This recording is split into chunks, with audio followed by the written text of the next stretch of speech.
نستعين اهدنا الصراط المستقيم صراط الذين أنعمت عليهم غير المغضوب عليهم ولا الضالين.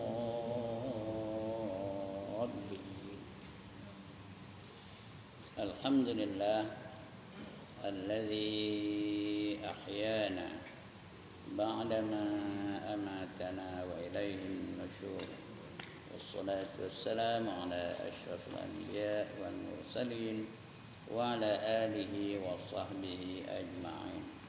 رب اشرح لي صدري ويسر لي أمري واحلل عقدة من لساني يفقهوا قولي. سبحانك لا علم لنا إلا ما علمتنا إنك أنت العليم الحكيم. ولا حول ولا قوة إلا بالله العلي العظيم. Amma ba'd. Yang dimuliakan Tuan Pengerusi dan ahli-ahli jawatan kuasa masjid, yang berbahagia tuan-tuan imam, tuan-tuan bilal, tuan-tuan guru, para alim ulama tempatan, ustaz-ustaz, ustazah-ustazah, pemimpin-pemimpin setempat, seterusnya tuan-tuan, puan-puan, hadirin hadirat muslimin muslimat yang dirahmati Allah sekalian. Alhamdulillah, setinggi-tinggi kesyukuran.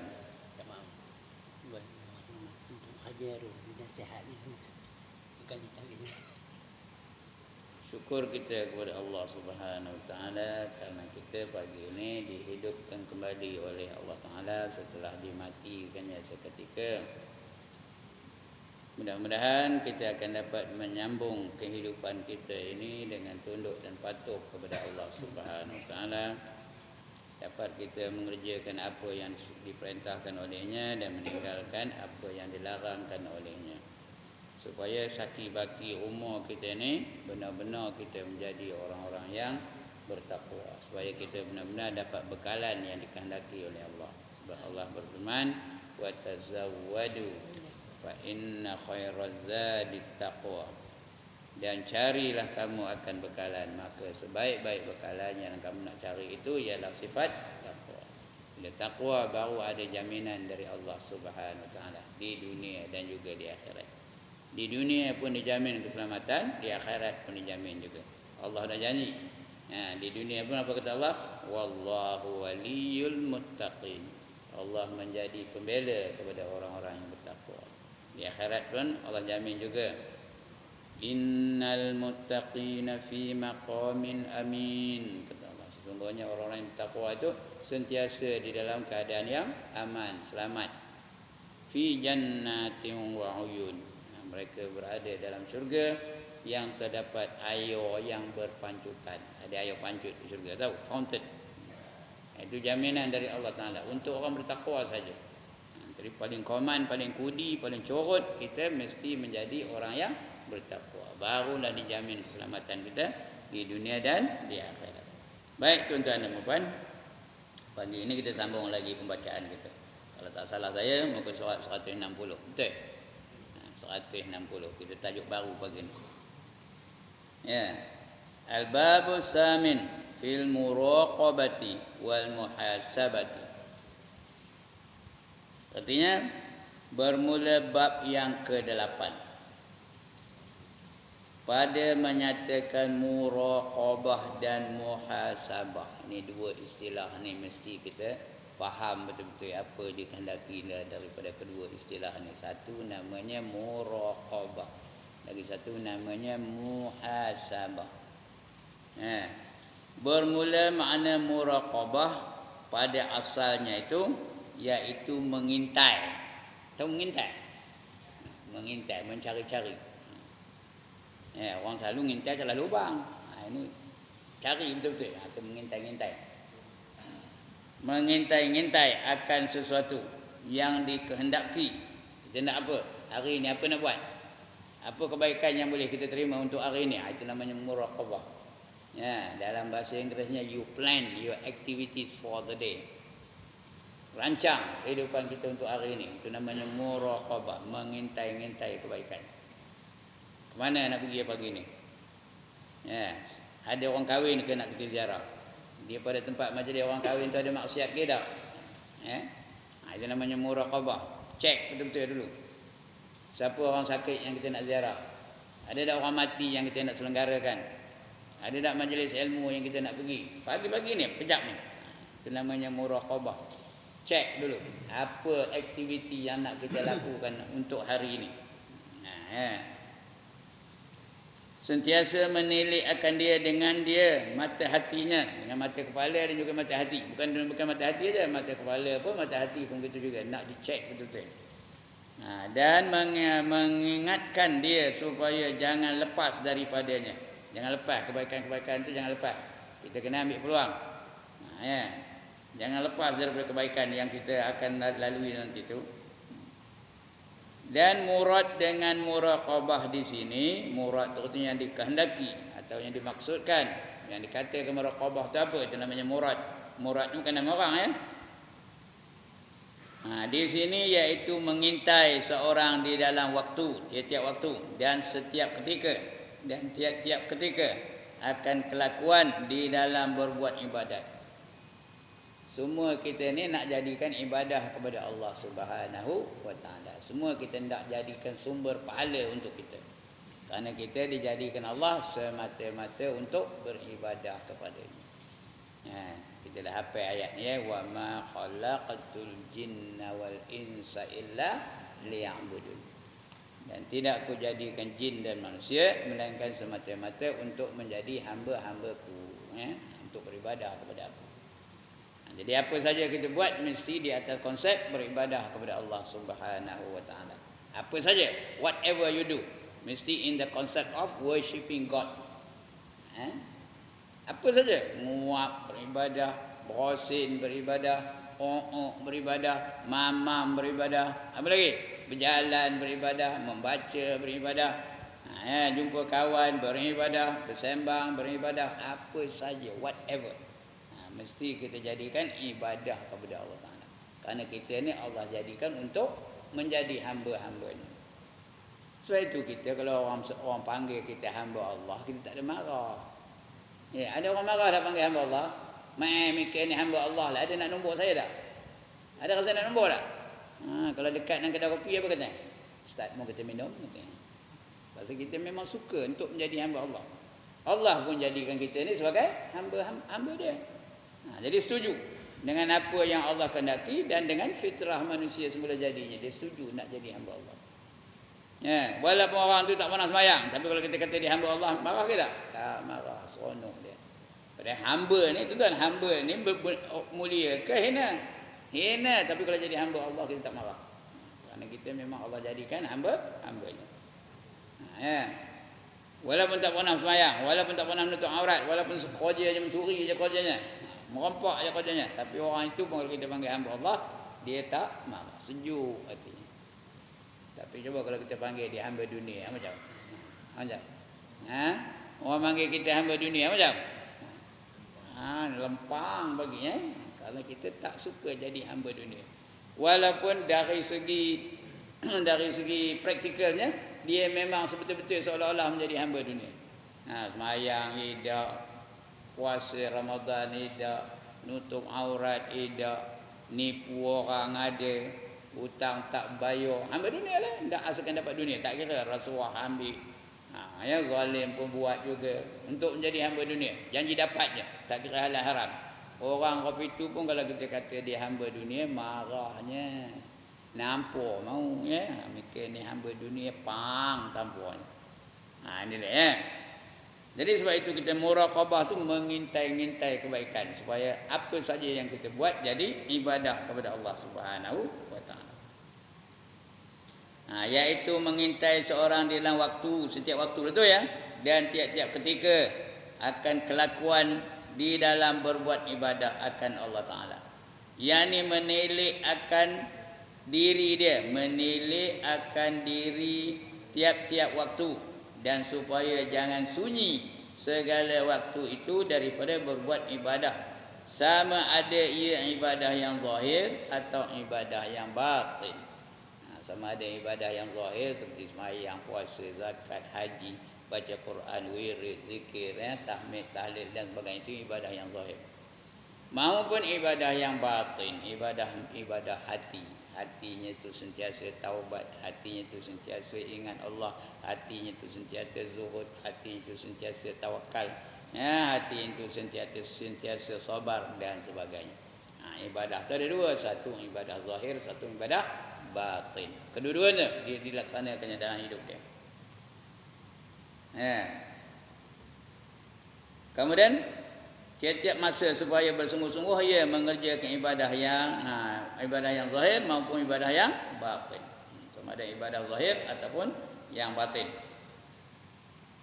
Dan meninggalkan menjauhi akan segala maksiat. Semua, ya. Mengerjakan ibadah dan menjauhikan akan segala maksiat yang zahir ataupun yang batin.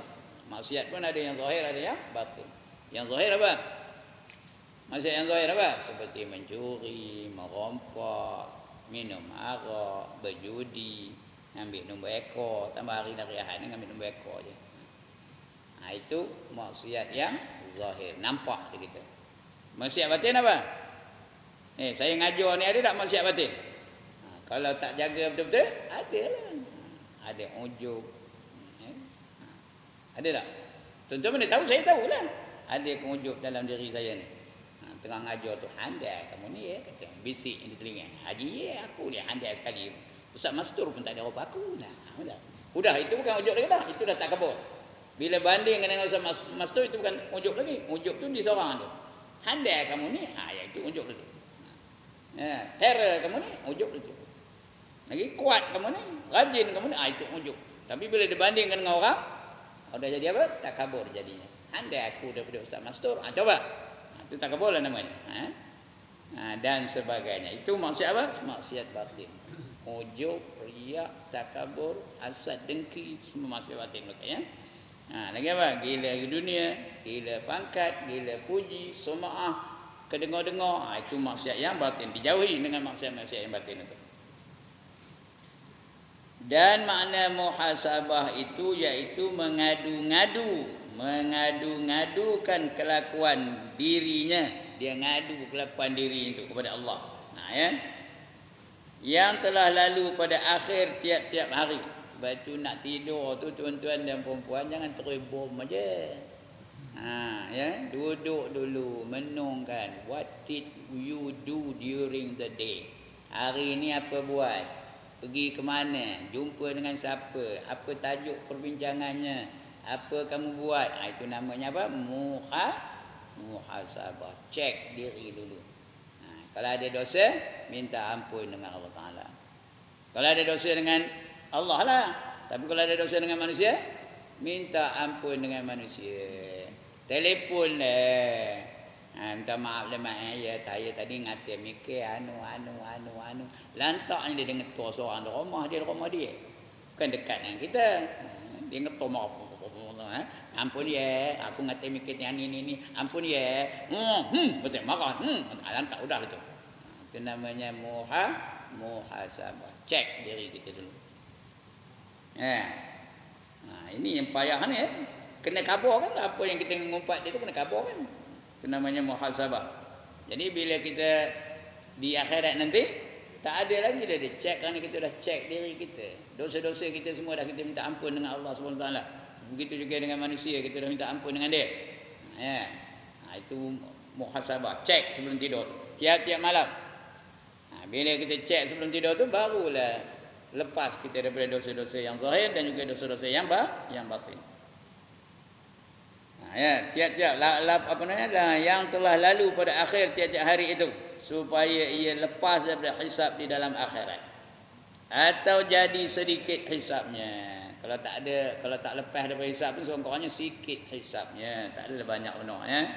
Kerana kita ni semua akan dihisab oleh Allah Subhanahu Taala di akhirat.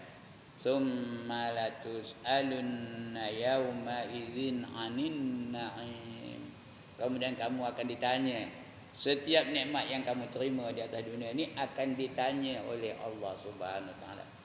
Everything will be accounted for. Nothing is going to be left out. Satu benda pun tidak akan dilepaskan begitu saja. Semua akan ditanya. Apa saja? Sama ada kecil atau besar, sama ada berharga atau tak berharga, asalkan dia merupakan nikmat akan ditanya. Nikmat dalam diri kita ditanya semua. Mata kamu apa kamu gunakan, telinga kamu macam mana kamu gunakan, kaki kamu macam mana kamu gunakan, tangan kamu apa kamu pegang, semua akan ditanya. Ilmu kamu apa kamu gunakan, umur kamu apa kamu gunakan, muda kamu apa kamu gunakan, semuanya akan ditanya. Tak ada satu pun yang akan ketinggalan. Jadi kalau tidak pun lepas daripada hisab di akhirat, sekurang-kurangnya kurang hisabnya. Kita minta kurang hisab, sedikit hisabnya. Berkata Imam Ghazali rahimahullah taala, wa'lam anna man hasaba nafsahu 'ala Allah 'ala Allahi khazati wal khatarati qallat yaumal qiyamati hasanatuhu wa man lam yuhasib nafsahu damat hasaratuhu wa kasurat fi arasati yaumil qiyamati waqafatuh. Artinya ketahui olehmu bahawasanya mengira-ngirakan dirinya atas tiap-tiap sekejap, tiap-tiap sekecip mata. Artinya setiap apa? Setiap mata yang kedip-kedip tu. Kira, semua ambil kira belaka. Setiap mata kedip-kedip tu, semua kena ambil kira. Apa kamu buat? Maknanya every second, tiap-tiap saat, ambil kira semua tu. Ini kata Imam Ghazali dia, mengira-ngira akan dirinya atas setiap sekecip-kecip mata. Dan tiap-tiap gerak hatinya, bergerak aja hati dia ambil kira lah. Lintasan hati pun ambil kira belaka. Perbuatan lagi lah ambil kira, lintasan hati pun ambil kira, apa saja. Dan apa?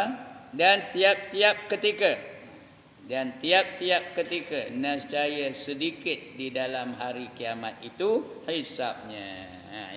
Kira semuanya nanti di hari kiamat besok. Tak adalah banyak benar hisabnya. Hisab ni apa? Melambatkan masuk ke dalam syurga.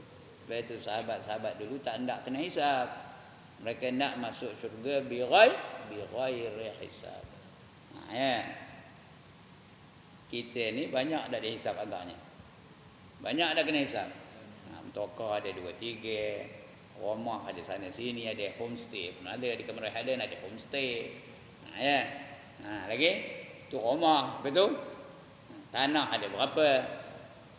Kain baju ada berapa? Serban ada berapa?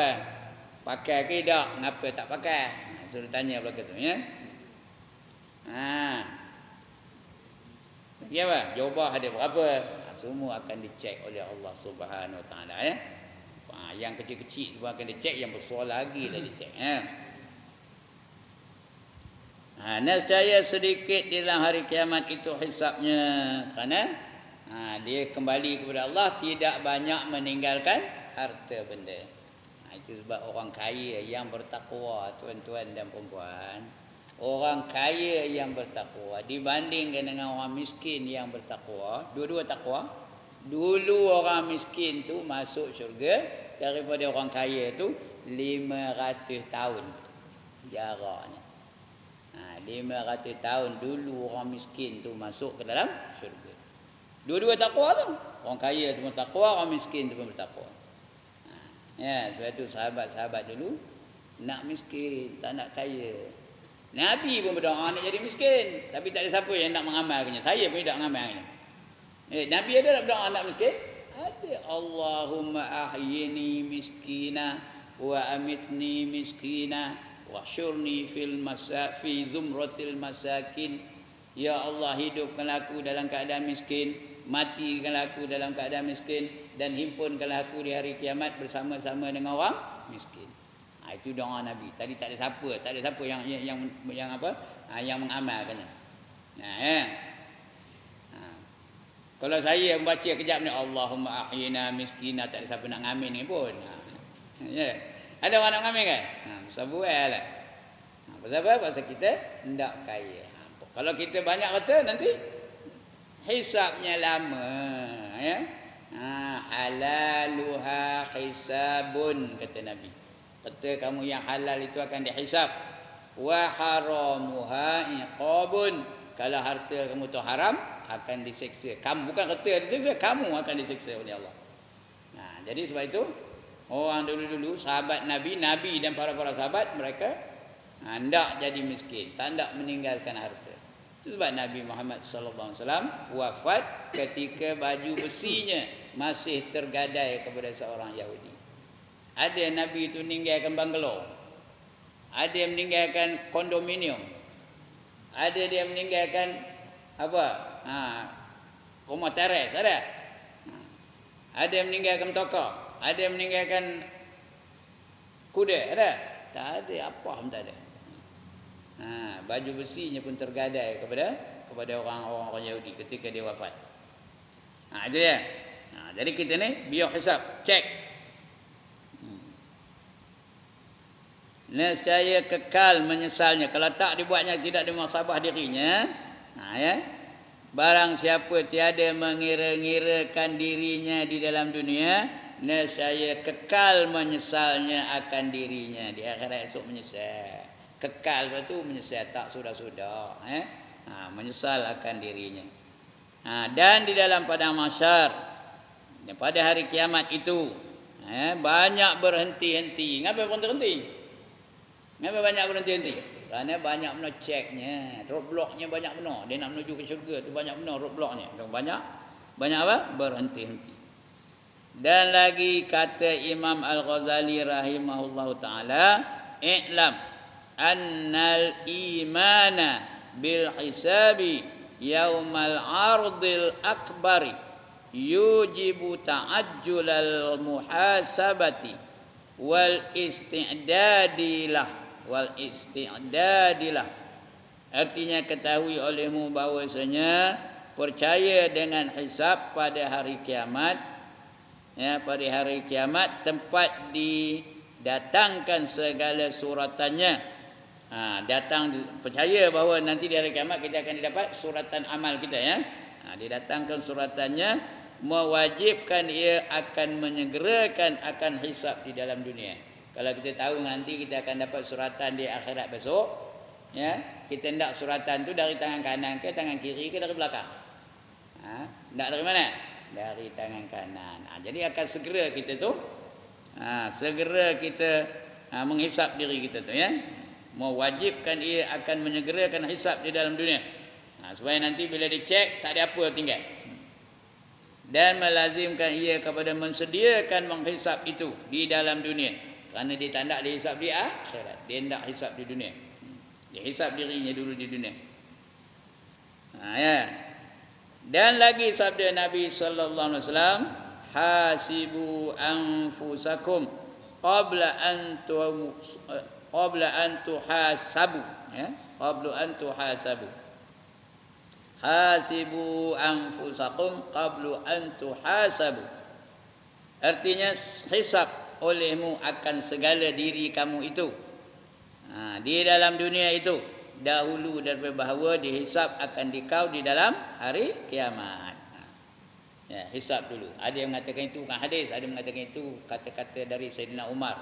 Mana-manalah kedua-dua tu. Kita hendak dari mana datangnya ayat ni, dari mana datang ungkapan ni, kita hendak isi kandungannya. Nasihat itu. Hisap diri kamu tu dahulu sebelum kamu dihisap di akhirat. Hisap oleh kamu akan segala diri kamu itu dalam dunia dahulu daripada bahawa dihisap akan dikau akan kamu di dalam hari kiamat. Dan firman Allah Taala, wa nadahul mawazinal qista liyaumil qiyamah fala tuzlamu nafsun syai'an wa in kana misqala habbatin min khardalin ataina biha wa kafa bina hasibin. Surah Al-Anbiya ayat 47. Artinya, dan kami taruhkan beberapa neraca yang adil. Neraca itu tak dinipu-nipu, adil. Satu hun pun tak ada. Nipu-nipu. Bukan neraca di dunia ni banyak nipu ya. Ini tak ada. Neraca itu memang adil betul. Kami taruhkan akan beberapa neraca yang adil bagi hari kiamat esok. Maka tiada dizalim akan dia seseorang akan sesuatu. Dan jikalau ada sesuatu itu setimbang satu biji sawi sekalipun, walaupun setimbang biji sawi, tidak akan ditipu dia timbangan di akhirat esok. Ada tak timbangan di akhirat? Ada tak dacing di akhirat? Ada. Fa amma man saqulat mawazinuh. Sambung. Fa huwa fi 'ishatir radiyah. Lagi. Wa amma man khaffat mawazinuh. Lagi. Fa ummuhu hawiyah. Barang siapa berat timbangan kebajikannya nanti di akhirat, maka dia sentiasa berada di dalam keredaan Allah. Kalau Allah redha masuk mana? Neraka ke syurga. Kalau Allah redha, sentiasa berada dalam keredaan Allah Taala.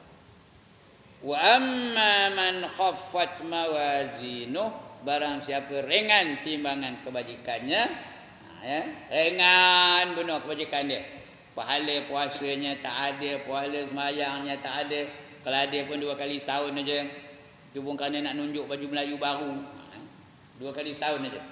Lain orang azan nahin aja, beringan benar timbangan kebajikannya. Yang beratnya dosa saja. Asal hujung minggu buat. Ngambil nombor ekor. Asal minum whisky. Asal minum brandy. Asal minum Guinness stout. Betul? Asal keluar seluar pendek. Bila ditimbang nanti beratlah dosanya, ringanlah pahalanya. Apa jadi? Fa ummuhu hawiyah. Maka maknya adalah hawiyah. Fa ummuhu tu maknya. Maknya neraka hawiyah. Mak dengan anak apa buat dia mak? Dia peluknya, diciumnya, didakapnya, ditimangnya, dilambung-lambungnya. Itu mak dengan anak. Di akhirat besok mak tu meluk dia. Tapi maknya apa? Api neraka. Wa ma adraka ma hiya. Tahukah kamu apa yang dikatakan hawiyah? Jawabnya Allah jawab sendiri. Apa jawabnya? Narun hamiyah. Api yang bersangatan nyalanya. Itu ada timbangan nanti ya. Sebab itu kita kena hisap diri kita dulu. Kalau tidak nanti mak kita nanti neraka hawiyah. Itu ingatan daripada Imam Al-Ghazali rahimahullahu taala. Begitu juga Allah mengingatkan kita. Kami taruh akan beberapa neraca yang adil bagi hari kiamat, maka tiada dizalim akan dia seseorang akan sesuatu, dan jikalau ada sesuatu itu setimbang satu biji sawi. Biji sawi berat mana? Berapa kilo biji sawi? Sebiji sawi tu berapa kilo? Bergerak pun tak ada apa tu, timbangan tu tak ada bergerak meletak sebiji sawi tu. Itu pun akan diadil oleh Allah Subhanahu Wa Taala. Tak ada tipunya. Walaupun seberat biji sawi. Kami datangkan dengan dia pada hari kiamat, dan memadalah dengan kami menghisap akan dia itu. Dan lagi firman Allah Ta'ala, padahal ia menghikayatkan perkataan orang yang mengambil suratannya pada hari kiamat. Ma li hadzal kitabi la yughadiru saghiratan wala katsiratan illa ahsaha. Ada hamzah hujung, tak ada ya ahsaha. Mun tak hafal betul lah suratul kahfi ayat 49. Artinya apa bagi segala suratan? Artinya apa bagi segala suratan ini? Ma li hadza, apa yang bagi suratan ini? Padahal tiada meninggalkan ia akan sesuatu amal yang kecil. Amal yang kecil pun tak ada tinggal, ada semua nampak begitu. Faman ya'mal misqala dzarratin khairan yarah wa man ya'mal misqala dzarratin syarran yarah. Barang siapa membuat kebajikan walaupun sebesar zarah. Zarah tu partikel yang paling kecil, tak boleh dibagi-bagi lagi, tak boleh dibelah-belah dua lagi. Itu zarah. Dia lebih kecil dari atom. Kita belajar sains, benda yang paling kecil ialah namanya atom. Tapi zarah tu lagi kecil dari atom. Nanti akan diperlihatkannya di akhirat nanti. Ditunjuknya perbuatan yang baik, yang kecil benar. Tapi baik akan ditunjuknya. Begitu juga siapa buat kejahatan, walaupun sebesar zarah, akan diperlihatkannya di hari akhirat. Tak ada ketinggalan. Kerana Allah tu maha adil. Itu keadilan Allah Ta'ala ya. Itu sebab kita dah mati, dihidupkan balik. Untuk ditimbang, untuk dicek, untuk dihukum, untuk dibalas, untuk diadili. Itu kita hidup balik. Ya. Kerana dalam dunia ni ada tak orang yang kerjanya buat jahat aja, ada tak?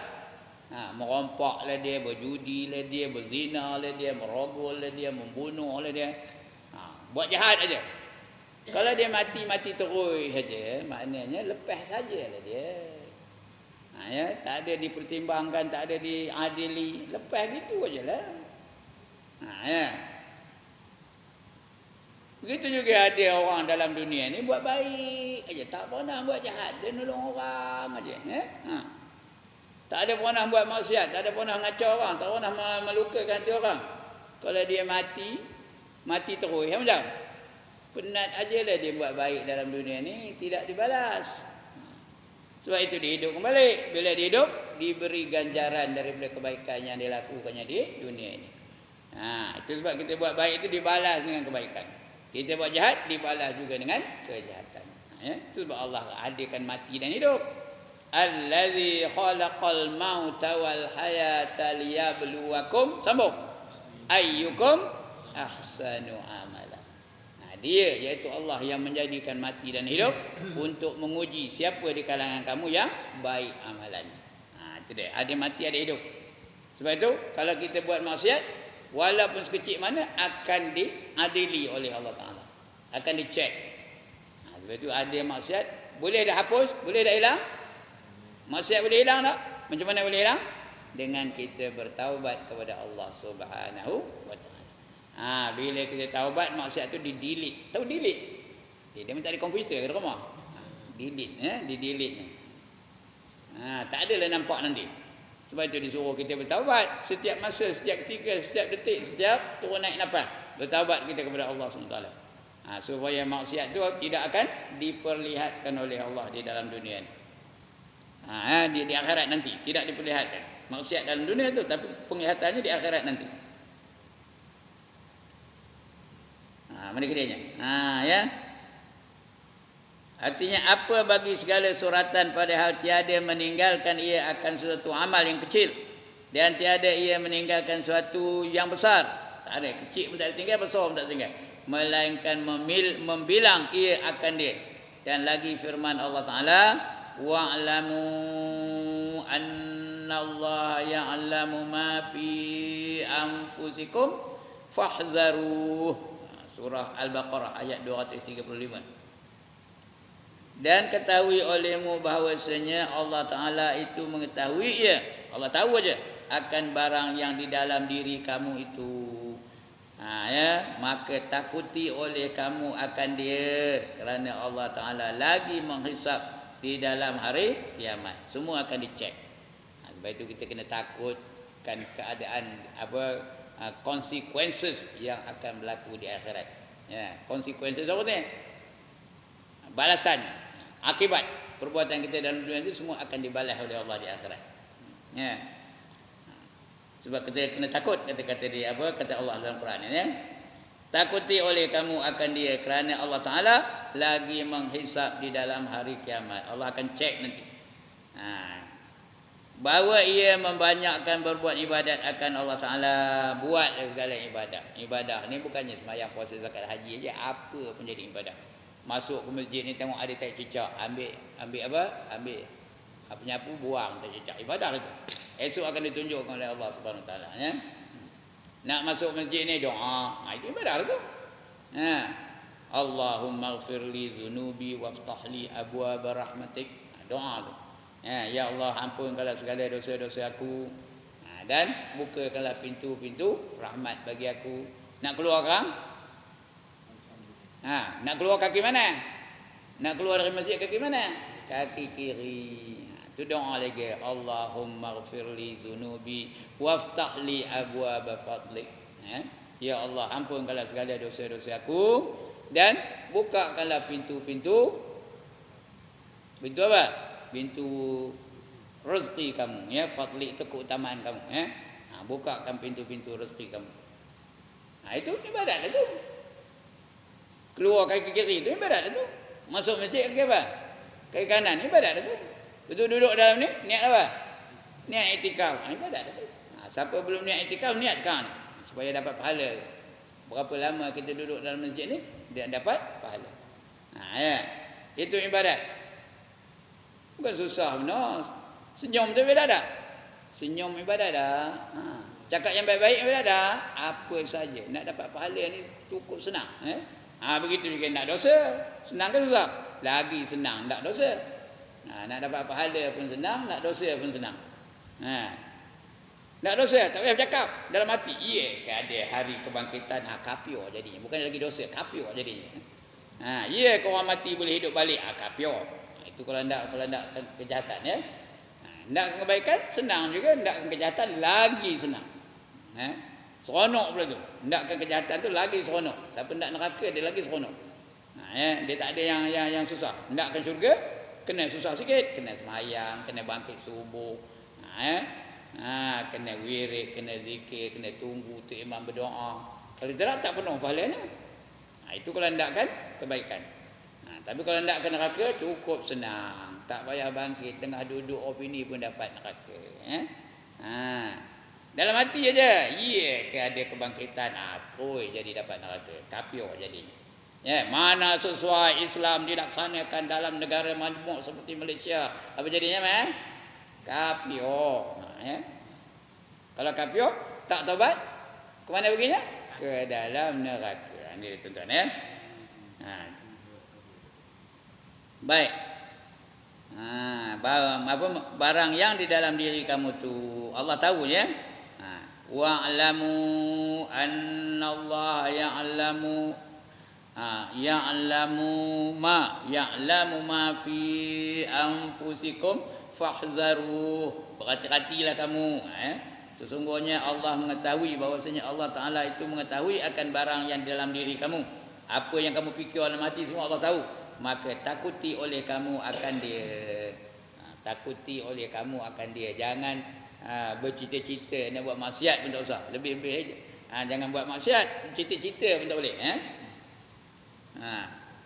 Kerana Allah Ta'ala lagi menghisap di hari kiamat, bahawa ia membanyakkan berbuat ibadat akan Allah Ta'ala. Nak beribadat tu macam-macam cara boleh beribadat. Dan bersungguh-sungguh ia memelihara akan dirinya daripada segala maksiat dan kejahatan, supaya masuk ia ke dalam syurga dengan tiada hisab. Itu masuk syurga dengan tiada hisab. Orang masuk syurga ni ada 4 cara.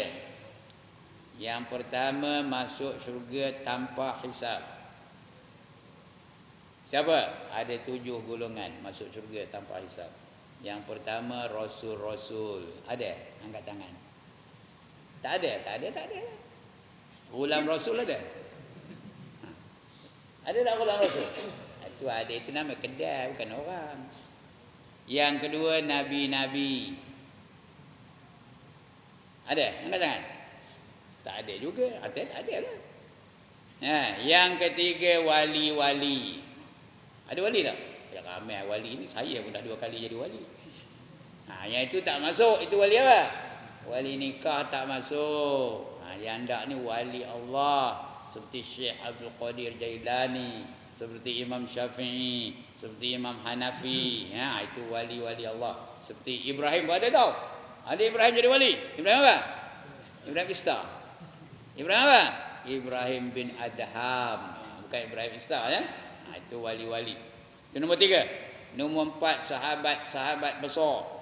Seperti Abu Bakar, Omar, Osman, Ali, Abdul Rahman bin Auf, Abu Huzaifah, lagi Zubair bin Awam dan sebagainya. Ada 10 golongan yang dijamin masuk syurga, ya. Sahabat-sahabat besar. Itu yang ke berapa tadi? Yang keempat. Yang kelima, orang-orang yang mati syahid. Ini ada harapan tak kita? Ada harapan tak kita? Ada, tapi kena berjuang lah. Tak berjuang bila dapat syahidnya? Kena berjuang lah. Kalau mati dalam perjuangan, syahid lah tu. Ini tak minta aja. Allahumma ahyina bihayatil ulama wa amitna bimautis syuhada. Minta hebat. Ya Allah, hiduplah kami seperti hidupnya para ulama. Ngaji tak sio dapat ke? Wa amitna bimautis syuhada. Matikanlah kami seperti matinya para syuhada. Berjuang tak sio dapat kan? Ya, kena diekori dengan perbuatan.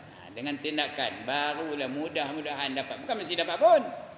Tapi orang yang mati syahid, dia garanti masuk syurga tanpa hisap.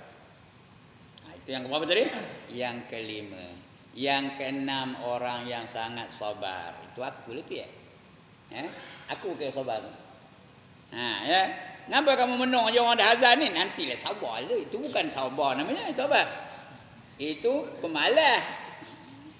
Kenapa kamu biarkan anak darah kamu tak tolong? Sana kemari, terpongi aja kepalanya. Sabarlah, nanti melepas pula katanya. Betul? Itu bukan sabar atau apa? Itu dayus. Dia orang sabar ni ada 3 jenis sabar. Pertama, sabar mengerjakan yang wajib. Macam kejap ni sabarlah ni Jangan tengok jam ni bila nak berhenti ustaz ni, bila nak berhenti. Sabarlah. Dia suruh sabar tu. Yang kedua, sabar daripada membuat yang maksiat. Itu sabar yang kedua. Teringin benar rasa nak nari, tapi sabar, jangan. Tahan. Itu sabar. Teringin benar nak minum arak, serat, tahan. Jangan buat. Itu sabar daripada melakukan maksiat. Yang ketiga, sabar apabila didatangkan musibah oleh Allah Subhanahu wa taala. Kerana kalau kita merampui pun, kalau kita ngulin-ngulin pun, benda tu berlaku juga. Jadi lebih baik kita sabar. Itu 3 jenis sabar. Orang yang itulah yang dapat masuk syurga tanpa hisab. Innama yuwaffas sabirun ajrahum bighairi hisab, kata Allah. Sesungguhnya pahala bagi orang yang sabar itu tak dapat nak dikira banyaknya, berapa banyak, tak boleh nak dikira. Itu orang yang sangat sabar. Yang keenam. Yang ketujuh, yang ini tak ada, seorang tak ada. Termasuk yang bercakap pun tak ada. Orang yang sangat miskin tetapi redha dengan kemiskinannya. Miskin benar, tapi redha dia dengan kemiskinannya. Tak ada dia merongot-rongot, tak ada dia meronta-ronta, tak ada dia mengadu-ngadu. Seperti siapa? Seperti Abu Hurairah. Itu masuk syurga tanpa hisab katanya. Kerana dia miskin benar. Kadang-kadang 3-4 hari tak makan. Kalau dia baring, perutnya tu hampir sama rata dengan lantai. Itu Abu Hurairah. Namanya bukan Abu Hurairah pun. Namanya apa? Siapa nama Abu Hurairah? Nama sebenarnya Abdurrahman bin Sahar. Tapi Rasulullah gelarkan dia Abu Hurairah. Apa kata Abu Hurairah? Bapak kucing. Bapak kucing. Itu dia. Orang jenis inilah yang masuk syurga tanpa hisab. Dia sangat miskin tetapi redha dengan kemiskinannya. Alright, itu cara pertama. Cara yang kedua, orang masuk syurga ialah dihisab dulu. Ini golongan kanan namanya ashabul yamin. Dihisab dulu. Tapi hisabnya hisab yang ringan. Itu ashabul yamin tu dapat hisab yang ringan. Lebih kurang aja, cincai aja malaikat cek tu. Tapi kena cek juga, lambatlah sikit masuk syurganya. Itu yang saya kata tadi, orang kaya yang bertakwa berbanding dengan orang miskin yang bertakwa. Dulu orang kaya ke orang miskin masuk syurga? Dulu orang miskin masuk syurga berapa tahun? 500 tahun. Ini boleh dapat. Dan kita ini pun ada. Ada yang kita ni. Entah 1, 2 ke 3, 4 ke saya tak ingat di mana. Ada yang kita ni. 500 tahun dulunya. Itu cara yang kedua. Cara yang ketiga, tak apa, kita kalau dapat yang ini pun okey lah tu. Okey ke tak? Lambat pun lambat lah. Asalkan jangan masuk neraka. Lambat tak ngapa. Yolah lambat. Kalau ini paling common yang kita bercita-cita kurang-kurangnya nak macam ni lah. Itu paling commonnya. Ini siapa nak? Yang ketiga dia masuk neraka dulu. Sudah habis dosanya, baru dia keluar dari neraka dan dapat masuk ke dalam syurga. Siapa hendak angkat tangan? Angkatlah tangan. Masuk neraka dulu lah. Kejap aja. Lepas tu masuklah syurga. Lalahnya syurga juga. Siapa hendak angkat? Walaupun satu saat masuk dalam neraka, tak lalu kita nahonya. Apinya selemah-lemah api neraka 70 kali ganda daripada sekuat-kuat api dunia. Lalu nahonya, siapa lalu nahonya? Mudah-mudahan kita janganlah. Itu yang kita doa selalu tu. Waqina azaban nar. Jauhilah kami daripada api neraka. Kerana tak ada siapa lalu naho api neraka ni. Dia masuk neraka dulu, dah habis dosanya baru keluar dari neraka, dan dapat masuk ke dalam syurga. Tinggal semayang aja tuan-tuan dan puan-puan. Satu waktu tinggal semayang masuk neraka 60 tahun. Siapa lalu noho yang angkat tangan? I want to see this person, nak angkat gambar. Ini kamera ni tau. 60 tahun dunia ke akhirat. 60 tahun tu dunia ke akhirat. Akhirat satu hari di dunia, berapa tahun di akhirat? Satu hari di akhirat, berapa tahun di dunia? 1000 tahun dunia. Kalau 60 tahun, berapa tahun dunia? Allah, dia tidak ngaji matematik mungkin. Berapa? Satu hari di akhirat 1000 tahun dunia. Kalau 60 tahun akhirat, berapa tahun dunia? 60 kali 1000 kali 365. Mana datang 365 tau? Kerana dalam setahun 365. Ada berapa? Sudah bagi formula ni pun tak kerti lagi. Macam mana? Tak apalah saya jawabkan. 21 juta 900,000 tahun. Itu satu waktu tinggal tu. 21 juta 900,000 tahun. Saya seorang aja yang pandai. Ngapa? Sudah siap kira dah. Tajuk ini entah berapa ratus kali dah saya syarahkan. 21 juta 900,000 tahun. Itu kalau satu waktu. Kalau umur 70 tak pernah sembahyang, sekali pun tak pernah sembahyang, lagi tu.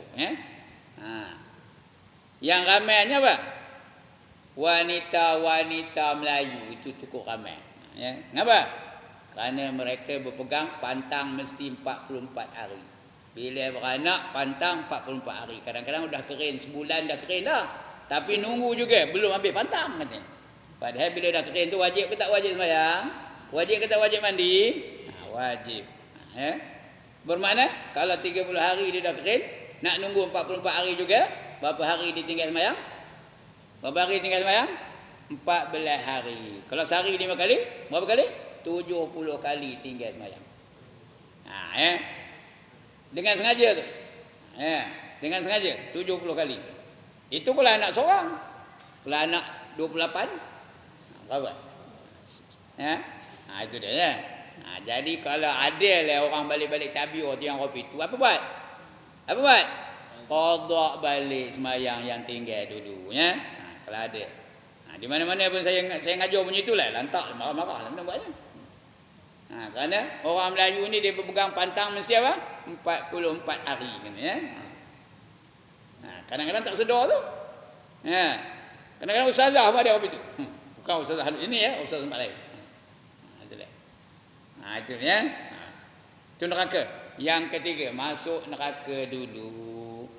Sudah habis dosanya, baru dia dapat masuk ke dalam syurga. Yang keempat dipanggil Ashabul A'raf, golongan tengah-tengah. Dia berpegang konsep 50-50. 50% dunia, 50% akhirat. Mayang sikit, ambil nombor ekor sikit, baca Quran sikit, dangdut sikit. Lagi? Apa lagi? Selawat sikit, Hindustan sikit, dan sebagainya. Dia apa? Dunia pun buat, akhirat pun buat. Bukan tak iya, akhirat tu dunia enggak juga kan. Itu 50-50. Bila ditimbang besok, dia tengah-tengah. Nak masuk syurga tak cukup pahala, nak masuk neraka tak cukup dosa. Jadi terombang ambing di atas titik siratal mustaqim. Ya, itu dia panggil ashabul a'raf. Merayu-rayu pada ahli-ahli syurga. Tolonglah bagi aku satu pahala kata. Ya, supaya aku layak masuk syurga, nanti dapat aku 51 pahala dan 49% dosa. Tolonglah kata. Tengah masa itu tengah meluk bidadari. Lantaklah peduli kamu kata. Dia kata habis suruh kamu tak sembahyang kata ya. Begitulah merayu-rayu entah berapa ribu tahun, berapa juta tahun tak tahulah ya. Akhirnya ada golongan yang dia masuk syurga tu pun ngam-ngam aja. Golongan itu dia masuk syurga tu pun ngam-ngam aja. Dia yang Allah bukakan hati mereka tu untuk memberi pahala kepada ahli ashabul a'raf. Maka layaklah dia masuk syurga. Oleh kerana kemurahan hatinya orang golongan itu, Allah bagi dia tingkatan di syurga yang tertinggi, walaupun ibadahnya tidak melayakkan diri untuk dapat tingkatan itu. Syurga illiyin, syurga yang sebelah atas. Daripada apa? Jenis-jenis syurga yang lain. Itu 4 cara orang masuk syurga. Bila dah masuk syurga, dia tak ada keluar-keluar lagi, tak ada masuk neraka lepas itu dah. Lain dengan neraka. Neraka dia masuk kejap. Kalau dia ada iman, dia akan masuk juga ke dalam syurga. Tapi masuk syurga tak ada keluar lagi. Kekal abadi selama-lamanya. Okey, wallahu alam. Any objection? Tak ada. Okey, tak ada lah ya. Okey, sekian dulu tuan-tuan dan puan-puan. Dan hari Jumaat ni insya-Allah saya tak datang. Tomorrow I want to go to Bali, you know. Mudah-mudahan ya. Esok insya-Allah, petang esok. Terbang ke Pulau Bali. Bukan apa ya? Bukan 5 Bali ya, Pulau Bali. Mudah-mudahan. Kembalinya malam Jumaat tu. Tak ada nak balik ya, malam Jumaat tu insya-Allah. Flightnya flight balik. Ya. Jadi tak datanglah malam Jumaat tu. Bolehlah cari tok guru lain. Ustaz Mastur ada sini boleh dia gantikan saya. Ataupun nak baca Yasin, baca Yasin lah. Sekian dulu. Aqulu qawli hadza wa astaghfirullahal azim li wa lakum. Assalamualaikum warahmatullahi wabarakatuh. Al-Fatihah. A'udzu billahi minasyaitonir rajim. Bismillahirrahmanirrahim. Alhamdulillahil alamin arrahmanir